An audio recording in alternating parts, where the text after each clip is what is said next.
Today's form tip is on standing seat work. So this is an awesome classic bar exercise, and all you need for it is support. So you need to hold on to something for balance. And I'm standing on a mat just because I'm on a hard surface. So what I want you to do is look at the way I'm standing, and it's totally not aligned. So you're gonna step in to parallel hips to sit. So I'm just gonna hold on to something for the support, and I'm gonna soften the knees without bending them. I don't want a deep bend, I just want a soft knee so you're not blocking the knees out. We're gonna take the right leg back. So I want you to take your leg out to the side, and then all the way back, and then I want you to bring it back in. I'll take it to that halfway point. So you're going like 45 degrees from the hip.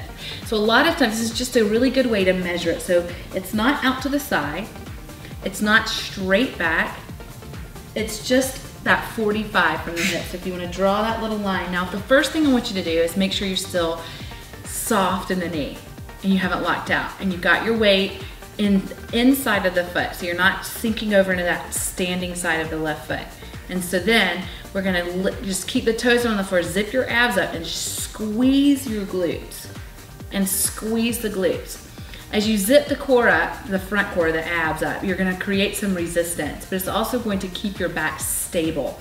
So you don't want any movement through the back. Now you're gonna feel your lower back working because you're working through the spinal extensors, through the glutes, down through the back of the legs. They're all connected, and that's okay. But when you start to lift the leg off of the floor, the leg doesn't move very much. It's just an up an inch and an up an inch. If you're stable in the same place and you haven't let the leg lift off the floor more than an inch or two, then you know you're doing it right. If your leg is way up, hiked up high, and you're leaning over, you've completely lost it. Or if your leg is moving because you're moving your back, then you've lost it. So you want to set it up. Just set it up the same way I just set you up. So I'm going to turn on profile and show you what it looks like from the side. So if I were to stand facing this way, I bring my legs into parallel hips distance, and I take my toes back to that 45-degree spot. I'm just going to squeeze the glutes here, and you can see the work. I'm squeezing and releasing, squeeze, release. And then when I hold onto my support and zip my core up, if I wanted to lift the leg up, whatever variation we're doing, whether it's a flex or a point or it's a lift or it's a flutter, whatever it is, it's still really contained right in here, and it's just a pulse up. So you stay in that glute and you never let it release. You never let it have a break. That's why it fatigues so fast. Now the other thing to note is that you're gonna feel your standing side. It's a stabilizer, especially once you start to lift the leg.